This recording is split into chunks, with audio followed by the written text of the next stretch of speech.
Morning. हम भक्तिन chapter पढ़ रहे थे और चैप्टर लमसम ख़त्म होने वाला है। भक्तिन जो है किस प्रकार महादेवी वर्मा के प्रति समर्पित है। युद्ध की स्थिति हो रही थी उस वक्त और महादेवी वर्मा से वो जो है निवेदन कर रही थी कि वो उनके साथ गांव चले और जब स्थिति ठीक हो जाएगी तब जो है वो वापस आ जाएगी। लेकिन महादेवी वर्मा ने उसको जो है इस स्थिति से टालने के लिए कोशिश की कि भाई पैसे की कमी है। तब भी भक्तिन ने कहा कि नहीं, उसके पास पैसे हैं और वो किसी भी प्रकार से जो है महादेवी वर्मा की सुरक्षा के प्रति और महादेवी वर्मा के प्रति अपने जीवन को समर्पित करने के लिए जो है आतुर है। और उसका जो हमने पिछला जीवन था वो भी हमने देखा किस प्रकार भक्तिन ने अपने जीवन में संघर्ष किया और आज जो है भक्तिन की उम्र क्या हो चली है ये भी हमने देखा था। और शुरुआत में महादेवी वर्मा ने ये भी कहा कि जो है अब वो जो इस पड़ाव पे हैं वहाँ पर महादेवी वर्मा 75 वर्ष की हैं और भक्तिन जो है 100 वर्ष की है। और अभी भी जो है महादेवी वर्मा जो है महादेवी वर्मा के साथ में जो है लगातार वो महादेवी वर्मा की सेवा में लगी हुई हैं एक सेवक की तरह। और इसी कारण जो है उसका नाम उन्होंने भक्तिन रखा, क्योंकि उसका असली नाम तो लक्ष्मीन है, लेकिन वो अपने आप को लक्ष्मीन नाम से जो है संबोधित नहीं करवाना चाहती थी, इसलिए महादेवी वर्मा द्वारा दिया गया उनका नाम भक्तिन था।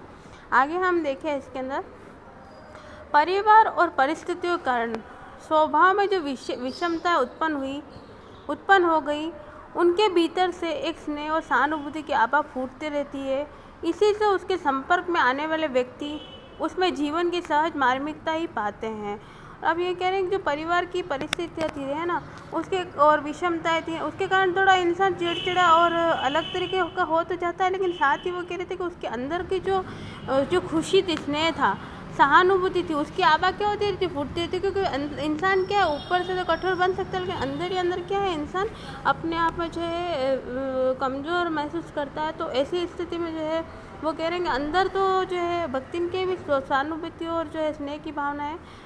और आगे वो कह रहे हैं उसके संपर्क में आने वाले व्यक्ति हो उसमें जीवन की सहज मार्मिकता ही पाते हैं। और जो भी लोग उसके संपर्क में आता है, जो बहुत उनके क्लोज चला जाता है, बिल्कुल तो गहनता से किसी इंसान का रिश्ता निभाता, तो जो है वो उसकी जो भी मना स्थिति उसको समझ पाता है। छात्रावास की बालिकाओं में से कोई अपनी चाय बनवाने के लिए देहली पर बैठी रहती है, कोई बाहर खड़ी मेरे लिए बने नाश्ते को चखकर उसके स्वाद की विवेचना करती रहती है। मेरे बाहर निकलते ही सब चिड़ियों के समान उड़ जाती हैं और भीतर आते ही यथास्थान विराजमान हो जाती है। अब ये स्थिति कहाँ की है कि महादेवी वर्मा जो है छात्रावास के अंदर है, क्योंकि वो छात्रावास के अंदर जो है रहती हैं और वहाँ पर जो है कह रही हैं कि जो छात्रावास की जो लड़कियां हैं है ना, महादेवी वर्मा को जो है कोई चाय लेके आती है तो कोई दिल्ली में बैठी रहती है और कोई बाहर खड़ी रहती है नाश्ते के चक्कर में ना, और स्वाद की विवेचना करती थी। बच्चों की गर्ल्स की बात कर रही हैं कि भाई लड़कियां किस प्रकार जो है चहचहाती रहती है, लेकिन वही कहते हैं कि जैसे ही वो बाहर जाती है तो वैसे ही वो लड़की क्या हो जाती है, चिड़ियों के समान जैसे उड़ जाती है, भीतर यथास्थान अपनी अपनी जगहों पर चली जाती है। यानी कि उन बच्चों के मन में कहीं ना कहीं जो है अपनी अध्यापिका अपने टीचर के लिए थोड़ा सा सम्मान का भाव रहता है कि भाई उनको देखकर वो जिस प्रकार हम करते हैं वैसे वो बच्चे भी करते होंगे, तो चले जाते हैं। मेरे बाहर निकले सब चिड़ियों के समान उड़ जाती है और भीतर आती यथास्थान विराजमान हो जाती है। इन्हें आने में रुकावट न हो, संभवतः इसी से भक्तिन अपना दोनों झुंड का भोजन सवेरे ही बनाकर ऊपर के आले में रख देती है और खाते समय चौके का एक कोना धोकर पाक छत के सनातन नियम को समझौता कर लेती है। और अब जो है वो कह रही हैं कि जो है आने में रुकावट नहीं हो और संभवतः इसी से भक्तिन क्या कर लेती है, अपना दोनों झुंड का यानी कि सुबह और शाम दोनों का खाना क्या कर लेती है, ऊपर रख देती है, यानी कि एक साथ बना लेती है। और खाते समय चौके का एक कोना क्या कर लेती है, पोंछ कर साफ कर लेती है, यानी कि जो है जहाँ वो खाती है वहाँ साफ़ सफाई कर लेती है और जहाँ वो खाना रखती है वहाँ पे सफाई करके रखती है, ताकि जो है सुरक्षित और साफ़ सुथरा खाना रहे। और सनातन धर्म के नियम के अनुसार जो है वो अपना भोजन ग्रहण करती है। मेरे परिचितों और साहित्यिक बंधुओं से भी भक्तिन विशेष परिचित है, पर उनके प्रति भक्तिन के सम्मान की मात्रा मेरे प्रति उनके सम्मान की मात्रा पर निर्भर है और सद्भाव उनके प्रति मेरे सद्भाव से निश्चित होता है। इस संबंध में भक्तिन की सहज बुद्धि विस्मित कर देने वाली है। और अब जो है वो कह रही हैं कि जो उसके महादेवी वर्मा के जो भी परिचित हैं और साहित्यिक बंधु जो हैं, जो महादेवी वर्मा जो है एक लेखिका है और उनके साहित्यिक जो बंधु रहे मित्र रहे उनसे भी जो है भक्तिन परिचित है, क्योंकि इतने सालों का सफ़र है तो कहीं ना कहीं सबसे परिचय हो ही जाता है। तो यहाँ पर भक्तिन के बारे में बताया जा रहा है कि भक्तिन जो है जो उनके परिचित है उनसे भक्तिन भी परिचित है। और उनके प्रति भक्तिन के सम्मान की मात्रा मेरे प्रति सम्मान की मात्रा पर निर्भर करती है। यानी कि जिस प्रकार महादेवी वर्मा उनका सम्मान करती है, वैसे ही भक्तिन भी जो है उनके परिचितों का सम्मान करती है, और सद्भाव जो है जिस प्रकार वो रखती है वैसे ही वो भी रखती है। इस संबंध में भक्तिन की सहज बुद्धि विस्मित कर देने वाली है। वह किसी को आकार, प्रकार और वेशभूषा से स्मरण करती है और किसी को नाम के अपभ्रंश पर। और अब जो है भक्तिन जो है लोगों को किस प्रकार उनके परिचितों को पहचानती है, या तो किसी की वेशभूषा को, उसने ऐसे कपड़े पहने तो वो व्यक्ति आपको परिचित है, या फिर किसी के शरीर के अंगों के द्वारा या शरीर के हाव भाव के द्वारा पहचानती है, तो किसी को नाम के द्वारा जो है भक्तिन उनके परिचितों को पहचानती है। कवि और कविता के संबंध में उसका ज्ञान बड़ा है, पर आदर भाव नहीं।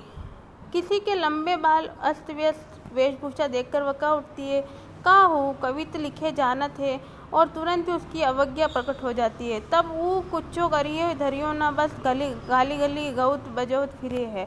और अब वो कभी कभी तो जो है अति भी कर देती थी उसकी वेशभूषा को देखकर। और महादेवी वर्मा के लिए कवि और कविता के संबंध में उसका ज्ञान बड़ा है, और पर आदर भाव नहीं। भाई वो कवि और कविता के बारे में जानती कि महादेवी वर्मा उनके सामने है, कि कवियत्री भी हैं और लेखिका भी हैं, तो उसका जो है ज्ञान तो है, लेकिन जो आदर भाव है वो उसके अंदर थोड़ा सा प्रत्येक व्यक्ति के लिए अलग अलग प्रकार का था। कविता लिखित जाने हैं, और वो कभी कभी किसी की वेशभूषा लिखकर उस पर जो है फब्दियाँ भी कर दिया करती थी, भाई कमेंट कर दिया करती थी कि ओ कविता लिखे जानते, तुरंत ही उसकी अवज्ञा हो जाती थी। यानी कि किसी को अस्त व्यस्त देखती तो वो है उसको कुछ ना कुछ कहने लगती। तब यूँ कूचो करी धरिए ना, बस गली गली गाओत बजाओत फिरी। और वो कह रही कि कुछ नहीं करता धरता, बस इधर उधर गली गली जो है घूमता फिरता है, ऐसे वो कह दिया करती थी। जो शायद महादेवी वर्मा को ये बात अच्छी ना लगी हो, पर सबका दुख उसे प्रभावित कर सकता है। विद्यार्थी वर्ग में से कोई जब कारागार का अतिथि हो जाता है, तब उस समाचार को व्यथित भक्तिन बीता बीता भरे लड़कपन का जेहल कल झुक रहा तोन रहा, अब पड़लई हो जाई, उनकर माही का बड़े लाट तक लड़े का चाही, कहकर दिन भर सबको परेशान करती है। और अब जो है कभी कभी छात्रावास में रहती हैं तो विद्यार्थी वर्ग में क्या हो जाती है, सजा भी मिल जाती है किसी बच्चे को, है ना। और कारागार का अतिथि जब सजा में खड़ा है, तब वो क्या करती, दिन भर जो है कुछ गुनगुनाती रहती। बीता बीता भरे लड़कपन जेहल कल झुक कर रहा तोन रहा, प्रलय हो जाई, उनकर माई का बड़े लाट तक लड़े का चाही, कहकर दिन भर सबको क्या करती थी, परेशान करती है।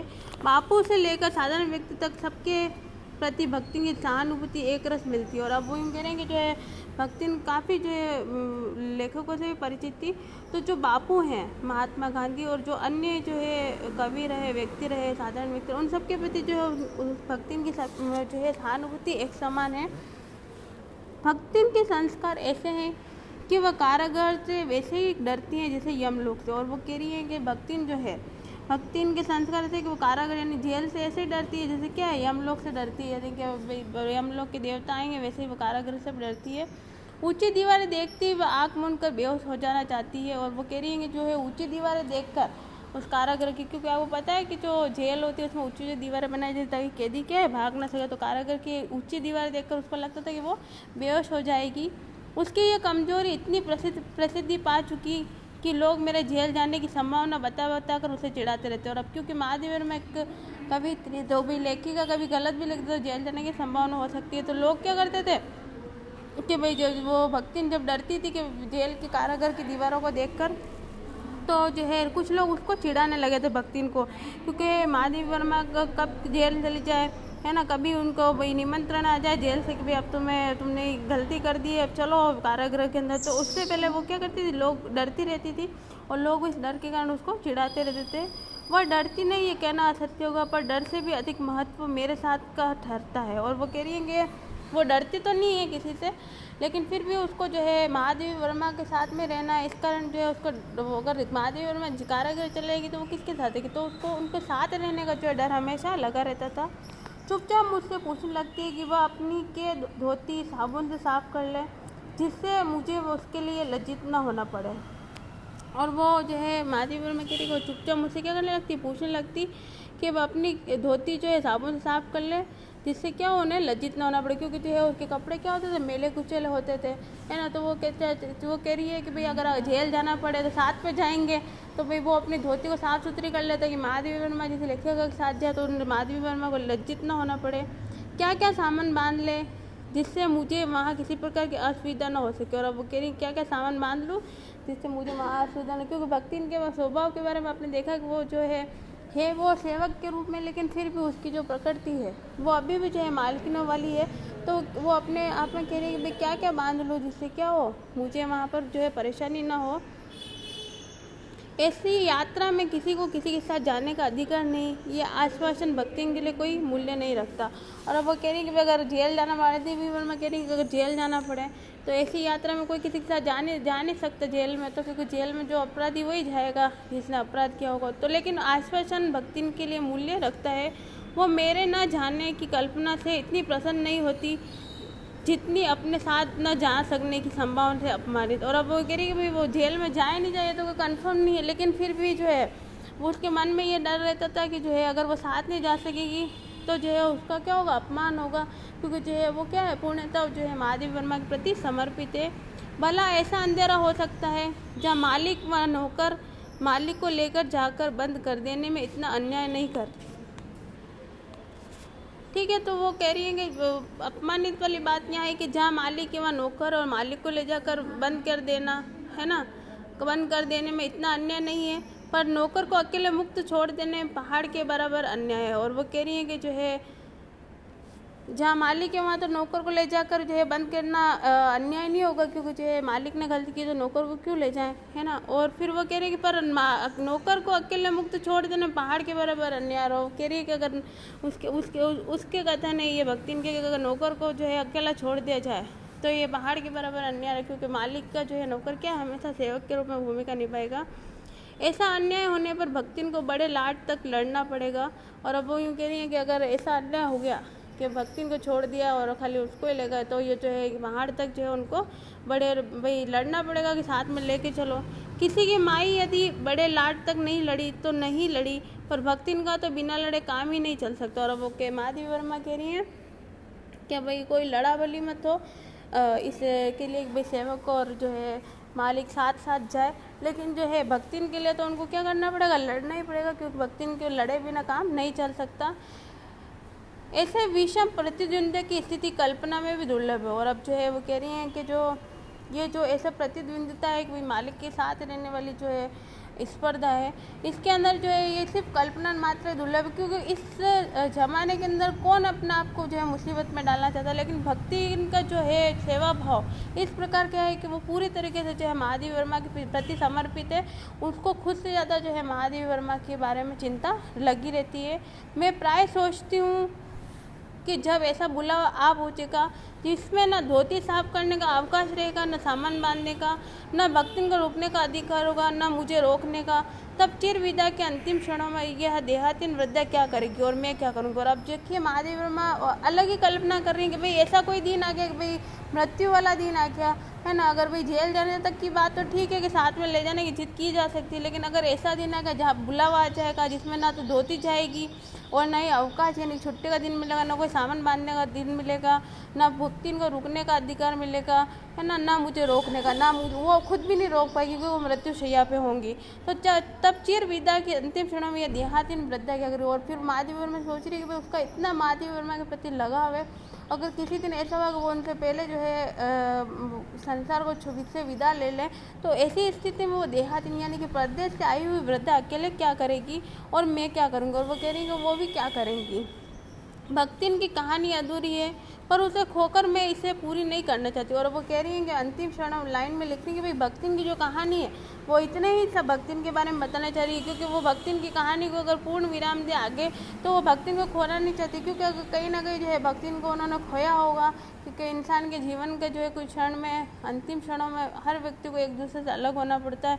तो वो महादेवी वर्मा यही अपनी जो है मर्म ध्वनि में कह रही है कि जो है भक्तिन की कहानी अधूरी है पर उसे खोकर मैं इसे पूरा नहीं करना चाहती। और जो है उस कहानी को बस इतना ही विराम देती हैं, क्योंकि अगर वो पूरी जीवनी लिखेंगे तो शायद वो भक्तिन को खो देंगी अपनी यादों से।